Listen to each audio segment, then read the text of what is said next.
ESI ಆಸ್ಪತ್ರೆಗಳಲ್ಲಿ ಇನ್ನಷ್ಟು ಆಧುನಿಕ ಸೌಲಭ್ಯಗಳನ್ನು ಕಲ್ಪಿಸುವುದು, ತಜ್ಞ ವೈದ್ಯರ ತಂಡಗಳನ್ನು ನಿಯೋಜಿಸುವುದು ಸೇರಿದಂತೆ ಆರೋಗ್ಯ ಸೇವೆಗಳನ್ನು ಬಲಪಡಿಸಲಾಗುತ್ತಿದೆ. ಸುಮಾರು 10 ಕೋಟಿ ವೆಚ್ಚದಲ್ಲಿ ವಿವಿಧ ಅಭಿವೃದ್ಧಿ ಕಾಮಗಾರಿಗಳನ್ನು ಕೈಗೊಳ್ಳಲಾಗುತ್ತಿದ್ದು, ಕಣಚೂರು ಆಸ್ಪತ್ರೆಯೊಂದಿಗೆ ಇನ್ನಷ್ಟು ಸಹಭಾಗಿತ್ವ ಬೆಳೆಸುವ ಉದ್ದೇಶವೂ ಇದೆ ಎಂದು ಕರ್ನಾಟಕ ಸರ್ಕಾರದ ನೌಕರರ ರಾಜ್ಯ ವಿಮಾ ವೈದ್ಯಕೀಯ ಸೇವೆಗಳ ಆಯುಕ್ತರಾದ ಡಾ ದಿನೇಶ್ ಕುಮಾರ್ ವೈಕಿ ಅವರು ಅಭಿಪ್ರಾಯವನ್ನು ಪಟ್ಟಿದ್ದಾರೆ. ಇವರು ಕಣಚೂರು ಇಸ್ಲಾಮಿಕ್ ಎಜುಕೇಷನ್ ಟ್ರಸ್ಟ್ ವತಿಯಿಂದ ನಾಟಿಕಲ್ ಕಣಚೂರು ಸಭಾಂಗಣದಲ್ಲಿ ಆಯೋಜಿಸಲಾದ ಸಂಸ್ಥಾಪಕರ ದಿನದಲ್ಲಿ ಮುಖ್ಯ ಅತಿಥಿಯಾಗಿ ಭಾಗವಹಿಸಿ ಮಾತನಾಡಿದರು. This is a unique campus which I can see in entire Karnataka, in the sense that really it's a unique institution. From the UKG in the education system, the children which starts with ABCD and to the professional graduate, postgraduate degrees. So this institution has in a single campus. That's a wonderful contribution to the education system. What a uniqueness, because I have seen many institutions but not like this. In a single campus having from UKG to a postgraduate level. I can see here, because students are there, very young kids are there. Maybe they are primary education, secondary education. And also I can see PU students, I can see graduates, I can see postgraduates and doctors. What a wonderful, see, everybody is inspired in the sense from a UKG level, the kids are inspired by the PUC level guys. PUC students are inspired by the graduates, and graduates are inspired by the postgraduates. So every inspiration is whole summed up in single campus. More facilities in ESI centers itself, and therefore we looking for improvement of the system. So with that attitude, I requested Dr. Monu UK Monuji to send a team of doctors, and they have visited, they have guided us, they have given the what kind of improvements that needs, and with the same the recommendations of the team from Kanachur, we have started implementing. So almost 10 crore we are going to implement immediately. So later also we are trying to implement.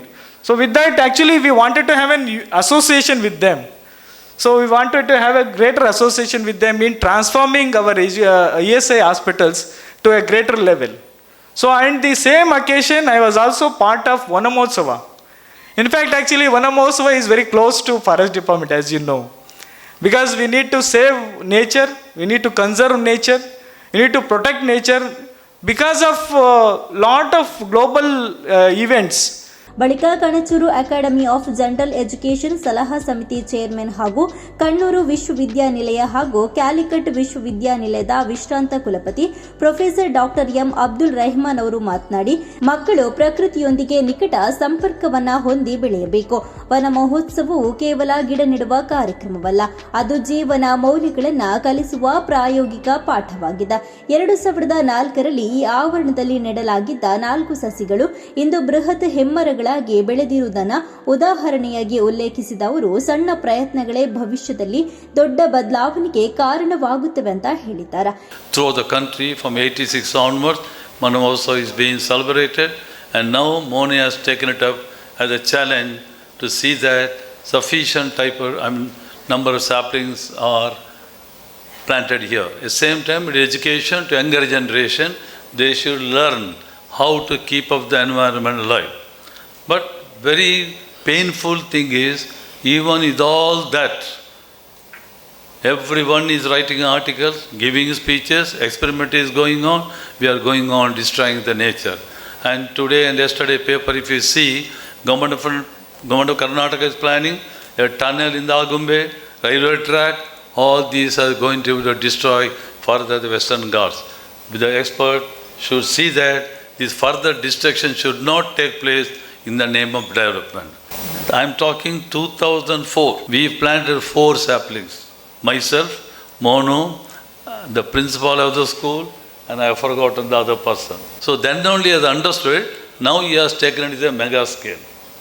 And my association with Monu is from 2001 June onwards.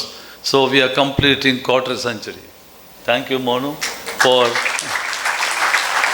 this shows he has got trust with me. I have to thank him once again for that. ಇದು ಪ್ರತಿ ವರ್ಷವೂ ನಡೆಸಿಕೊಂಡು ಬರುವಂಥ ಒಂದು ಕಾರ್ಯಕ್ರಮ. ಈ ಸಂಸ್ಥೆಯಲ್ಲಿ ಜವಾಬ್ದಾರಿಯುತವಾಗಿ ಉಳ್ಕೊಳ್ಳುವಂಥ ಎಂಪ್ಲಾಯೀಸ್, ಅದು ಡಾಕ್ಟ್ರುಗಳು ಮತ್ತು ಇತರ ನಾನ್ ಟೀಚಿಂಗ್, ಇದು ಅಲ್ಲದೆ ಈ ಸಂಸ್ಥೆಯೊಳಗೆ ಕಲಿಯುವಂಥ ಪ್ರತಿಯೊಂದು ವಿದ್ಯಾರ್ಥಿನಿಯರು ಯಾರೂ ಕೂಡ ಈ ಒಂದು ಸಮಾರಂಭ ಅಥವಾ ಈ ಒಂದು ಕಾರ್ಯಕ್ರಮದಿಂದ ಹೊರಗುಳಿಬಾರ್ದು ಅಂತೇಳುವ ಒಂದು ಹಂಬಲ ನನಗೆ. ಮೊಟ್ಟ ಮೊದಲನೇದಾಗಿ ಇದು ಇತ್ತೀಚೆಗೆ ಅಂದರೆ ಮೆಡಿಕಲ್ ಕಾಲೇಜ್ ಸ್ಥಾಪನೆ ಆದ ನಂತರ ಈ ಕಾರ್ಯಕ್ರಮವನ್ನು ನಾವು ಹಮ್ಮಿಕೊಂಡೆವು. ಇದಕ್ಕೆ ಕಾರಣಗಳು ಇದೆ. ಯಾಕಂತ ಹೇಳಿದರೆ, ಯಾವುದೇ ಒಂದು ಸಂಸ್ಥೆ ಹುಟ್ಟು ಹಾಕಿದರೆ ಆ ಒಂದು ದಿನಾಂಕ ಅಥವಾ ವರ್ಷ ಅಥವಾ ಆ ಉದ್ದೇಶ ಮುಂದಿನ ಪೀಳಿಗೆಗಳಿಗೆ ನಿರಂತರವಾಗಿ ಇರಬೇಕು ಅಂತ ಹೇಳುವ ಉದ್ದೇಶ ಭಾರತೀಯ ಸಂಸ್ಕೃತಿಯಲ್ಲೂ ಕೂಡ ಅದು ನಿಚ್ಚಳವಾಗಿ ಹೇಳಿದ್ದಾರೆ.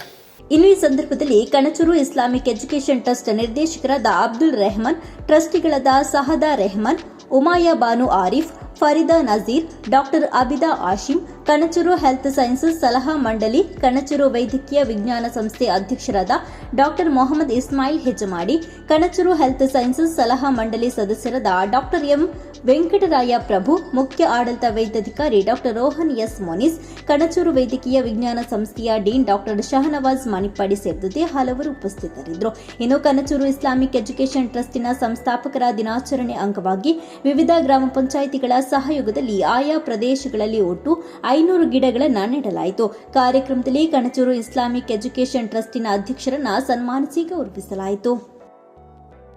ಇಂತಹ ಇನ್ನಷ್ಟು ಸುದ್ದಿಗಳಿಗಾಗಿ ನಮ್ಮ ಯೂಟ್ಯೂಬ್ ಚಾನೆಲ್ ಅನ್ನು ಸಬ್ಸ್ಕ್ರೈಬ್ ಮಾಡಿ, ಬೆಲ್ ಐಕಾನ್ ಪ್ರೆಸ್ ಮಾಡಿ. ನಮ್ಮ ಫೇಸ್ಬುಕ್, ಇನ್ಸ್ಟಾಗ್ರಾಂನಲ್ಲೂ ಜೊತೆಯಾಗಿ ನಮ್ಮನ್ನ ಬೆಂಬಲಿಸಿ. ಜಾಹೀರಾತುಗಳಿಗಾಗಿ ಸಂಪರ್ಕಿಸಿ 9845478858 ಅಥವಾ 9972528110.